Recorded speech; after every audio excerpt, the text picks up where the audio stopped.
made your point. You have made your point. Now, Asauddin Owaisi, please. शुक्रिया chairman साहब, आपने मुझे बोलने का मौका दिया।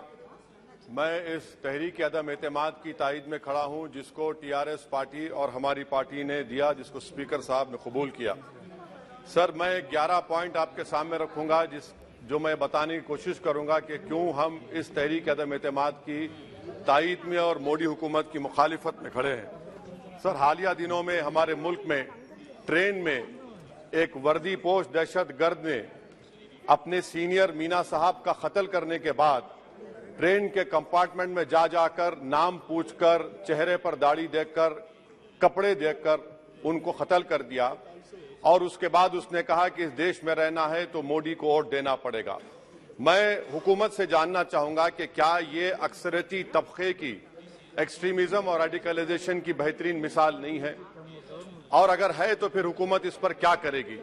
सर, हमारे आइन में, संविधान में लिबर्टी ऑफ कॉन्शियस को लिखा गया तमहीद में, यानी जमीर की आजादी का जिक्र किया गया है। मैं हुकूमत से और खास तौर से वजीर आजम से जानना चाहता हूं कि कहां गया इस हुकूमत का जमीर, कॉन्शियस जिसको अंग्रेजी में कहते हैं, जब नूह में 750 इमारतों को बगैर ड्यू प्रोसेस फॉलो किए उनके इमारतों को मुनज़्ज़म कर दिया गया, और इसलिए कि वो मुसलमान थे, पूरे के पूरे इलीगल थे। इसीलिए पंजाब की हाईकोर्ट, हरियाणा की हाईकोर्ट ने कहा कि ये एथनिक क्लेंसिंग है। इसकी एक बेहतरीन मिसाल है उस हुकूमत की। तीसरी है कि इस मुल्क में एक नफरत का माहौल, बल्कि एक आतिश को पैदा कर दिया गया, मुसलमानों के खिलाफ नफरत का माहौल। ये 9 साल का इनका ये कारनामा है। तीसरा सर, मणिपुर के ताल्लुक से कल बड़ा लंबा जवाब वजीर दाखिला ने दिया। सर, आसाम राइफल के ऊपर केस बुक हो जाता है, एफआईआर हो जाता है। क्या हो रहा है वहां पर? कहां गया आपका कॉन्शियस, कहां गया आपका जमीर, जब वहां की महिलाओं की अस्मत रेजी की जा रही है? और आप मुख्यमंत्री को नहीं हटाना चाहते इसलिए क्योंकि वो कोऑपरेट कर रहा है। सर, मैं हरियाणा और मणिपुर के वजीर आला के लिए, किसी शायर ने अच्छा कहा था कि कुर्सी है तुम्हारा ये जनाजा तो नहीं, कुछ कर नहीं सकते तो उतर क्यों नहीं जाते। आखिर कहां गया? उन ताबूतों में खो गया कि आपका कॉन्शियस, आपका जमीर, जहां पर 50,000 लोग बेघर हो गए, यानी 6 लाख हथियारों को लूटा जा रहा है। आखिर कौन सा आप इंचार्ज वहां पर हैं? सर, 4था पॉइंट, हिजाब को एक मसला बना दिया गया और मुस्लिम बच्चों को तालीम से महरूम कर दिया गया। क्या यह आपका लिबर्टी ऑफ कॉन्शियस है? कहां गया आपका जमीर? सर, अभी आपने फाइनेंस मिनिस्टर साहबा ने कहा, यहां पर डीएमके के मोहतरमा कनीमोजी ने महाभारत के द्रौपदी का जिक्र किया। मैं ये पूछना चाहता हूं, बिल्किस बानो इस देश की बेटी है या नहीं?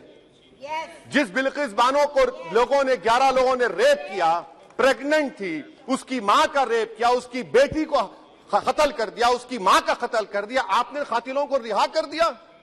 ये आपका कॉन्शियस है? ये आपका कॉन्शियस है?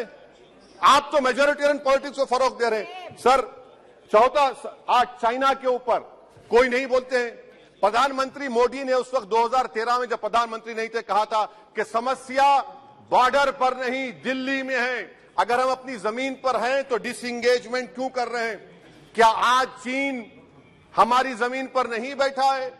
क्या आज चीन से आप बातचीत कर रहे हैं? आप डिसएंगेजमेंट कर दिए। बताइए डी एस्केलेशन, डी इंडक्शन कब होगा? मैं आपके जरिए से हुकूमत को बता रहा हूं कि अगर प्रधानमंत्री ने अहमदाबाद में शी जिनपिंग को बुलाकर झूला झुलाया था, क्या हुआ? क्या नतीजा निकला उसका? चेन्नई दिखाया, क्या नतीजा निकला?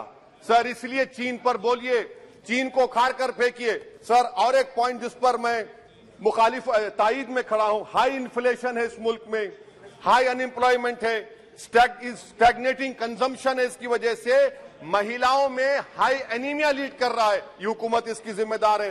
सर, कुलभूषण जाधव कहां है? पाकिस्तान में बैठा है, आप क्यों नहीं लेके आते? आप विश्वगुरु कहते हैं, कुलभूषण जाधव को भूल गए आप। कतर में 8 नेवी ऑफिसर 1 साल से जेल में हैं, आप नहीं ला सके उनको। सर, और एक चीज, 1991 का प्लेसेस ऑफ वर्शिप एक्ट इस ऐवान में पास किया गया था कि तारीख के जख्मों को नहीं खुरेदा जाएगा। आप खुरोद रहे हैं उनको। मैं आपको इंतबा दे रहा हूं, वार्न कर रहा हूं, इस मुल्क को 90 के दहे में मत लेकर जाइए। 91 का एक्ट, सुप्रीम कोर्ट में जवाब दीजिए कि आपकी हुकूमत 91 प्लेस ऑफ वर्शिप एक्ट की कायम है, उस पर कायम रहेगी। यूसीसी, सर, इस यूसीसी का फॉर्मूला क्या है? एक मुल्क में एक मजहब, एक कल्चर, एक जबान, ये तो डिक्टेटरों का फॉर्मूला है।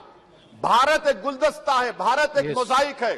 यहाँ पर बेशुमार जबानें, बेशुमार मज़ाहिब बोले जाते हैं और हिंदू अनडिवाइडेड फैमिली में sir I am concluding 8 crore 75 Hindu खानदानों को 3,800 करोड़ डिडक्शन मिला। इसके बारे में आप क्या कहेंगे सर? और मैं कंक्लूड करने से पहले आपको बताना चाह रहा हूं कि माइनॉरिटी वेलफेयर का बजट 40% कम कर दिया गया। पढ़ो प्रदेश, प्री मैट्रिक स्कॉलरशिप कम कर दी गई, मौलाना आजाद फाउंडेशन खत्म कर दिया गया फेलोशिप, और इसकी वजह से 1,80,000 मुसलमान हायर एजुकेशन में गायब हो चुके हैं। सर, मैं इख्तिताम में कह रहा हूं कि पसमानदा मुसलमान से प्रधानमंत्री को बड़ी मोहब्बत है। ये कौन सी आपकी मोहब्बत है पसमानदा, जो आपका एक मुसलमान मिनिस्टर नहीं है वहां पर? इखलाक से लेकर पीलू खान से लेकर अफान अंसारी से लेकर लुकमान अंसारी, मॉब लिंचिंग पूरे पसमानदा मुसलमान की होती है। पावरलूम बंद है, अंसारियों के खुरेश बरादरी का कारोबार बंद किया जाता है। स्पीकर सर, मैं कंक्लूजन में अभी कल हमारे होम मिनिस्टर ने कहा था क्विट इंडिया। अगर इनको मालूम हो जाए कि क्विट इंडिया का नारा एक मुसलमान ने दिया था तो वो भी नहीं बोलेंगे, वो नहीं मालूम था उनको। उसका मैं कंक्लूड कर रहा हूं, उसका नाम यूसुफ मेहर अली था सर। यूसुफ मेहर अली ने क्विट इंडिया का नारा बनाया, जिसको महात्मा गांधी ने सारे देश में एक पैगाम किया। मैं कंक्लूड कर रहा हूं सर, इस देश में अगर आज क्विट इंडिया करना है तो कहना पड़ेगा चाइना क्विट इंडिया। जो गौ रक्षक है जिसका नाम मोनू है, वो आपके लिए मोनू डार्लिंग बन गया है, उसको कहिए क्विट इंडिया।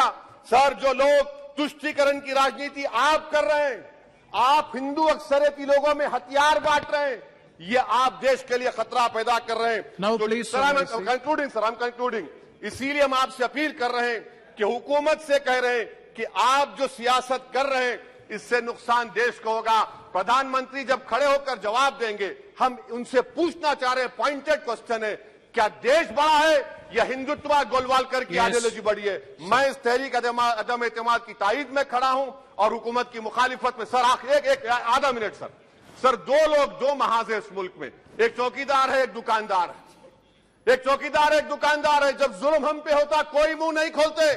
यूएपीए का कानून अमित शाह ने लाया, इन दुकानदारों ने तायद की। आज उस यूएपीए के कानून में 83 साल का बुढ़ा सिपर खत्म करो, सिपर नहीं होने से मर गया।